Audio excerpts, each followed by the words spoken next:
Good day mga ka-idol, meron nga isang trade negotiation na nagaganap ngayon ayon sa ating insider, ang Meralco at ang Magnolia Pambansang Manok Timplados. Pero bago yan, meron muna tayong paalala. Good news mga idol, dahil nandito na nga ang GGBet, isang trusted betting site na pwede kang kumita at manalo.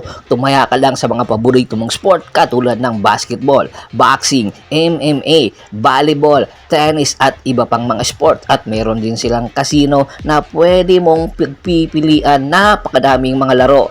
At pwede rin kayong tumaya sa ML, Dota at iba pa ang klaseng mga sports. Mag-cash in ka lang, gamitin mo lang ang PayMaya, GrabPay, Coins.ph, Bitcoin at iba pa. Gamamit ka lang sa promotional code na DANG2024 para makakuha ka ng limpak-limpak na bonus. Kung mas malaki ang ika-cash in mo, mas malaki din ang iyong bonus. Ano pa hinihintay mo? Mag-register na sa DANG2024 para magkapaglaro ka at manalo ka na. At dito nga sa NBA, tumaya ka lang or magtaya ka sa kuponan mong Golden State Warriors or Dallas Mavericks, malaki ang iyong makukuhang premyo kung malaki din ang iyong itataya. Ano pang hinihintay nyo mga idol? Tumaya na at manalo, mag-register na agad.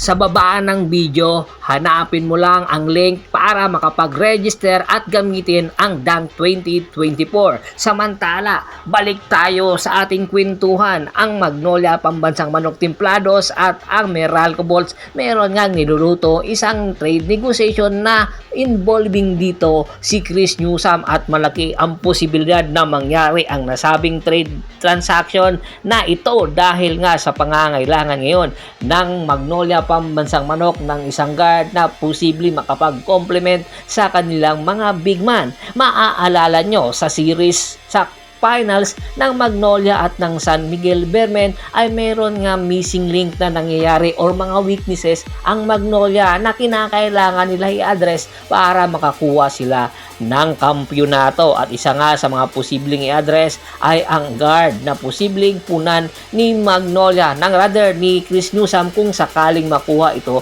ng Magnolia Pambansang Manok Timplados. At nagkakaproblema nga rin ngayon ang Meralco Bolts sa kanilang rotation, especially hanggang ngayon sa pagsisimula ng Philippine Cup, ang kartada ng Meralco Bolts ay 1 win and 3 losses. Kaya kinitingnan na ang posibilidad na pakawalan na si Chris Newsome bago pa nito pasukin ang free agent market or UFA dahil ilang buwan na lang ay mag-i-expire na ang kontrata na meron si Chris Newsome sa Meralco Bolts.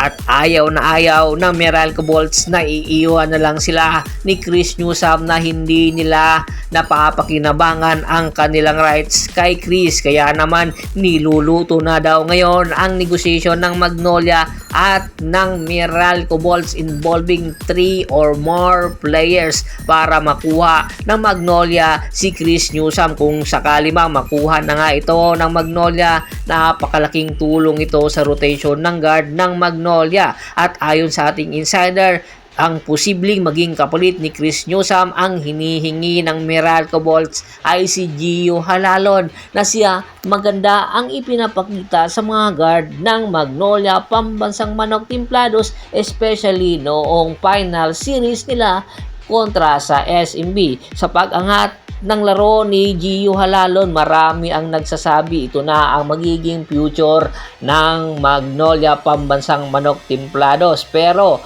ang isang missing link kay Gio Halalon, ang kanyang depensa. Oo, napakaganda ng kanyang ipinakita at ang ganda ng energy na ibinibigay niya sa Magnolia, pero pagdating sa depensa ay nakukulangan ito dahil nga sa liit.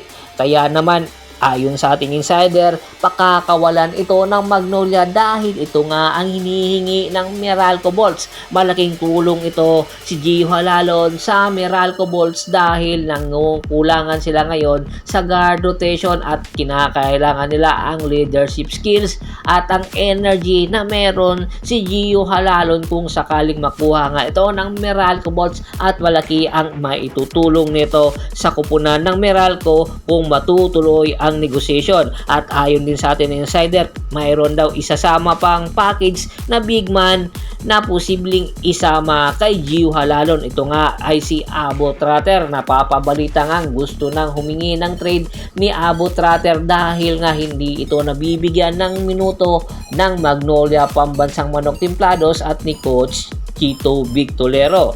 At dayon nga sa ating insider, malaking tulong din si Abo Trotter sa Meralco Bolts dahil nga meron iniindang injury si Raymond Almasan at ang kanilang rookie na si Brandon Bates. Kaya kinakailangan talaga ng big man or additional big man ng Meralco Bolts, at ang dalawang player na sina Abo Trotter at Gio Halalon, kung sakaling matuloy ang negotiation ay malaking tulong ito sa Meralco Bolts na posibleng magpawi ang kanilang mga natalo sa mga nakaraan nilang laban. At hopefully, ayon sa ating insider, malaki ang tsansa na matutuloy ang negotiation. Nasa 70 at 80% na daw ang negotiation ng dalawang kupunan. It's a win-win situation sa bawat kupunan kung makukuha ng bawat kupunan ang hinihingi nilang player na posibleng magpaangat sa kanilang kartada. Bago pa man natin tapusin ang ating kwentuhan, shoutout muna tayo sa ating mga followers at subscribers kay Sir Ricky Lanza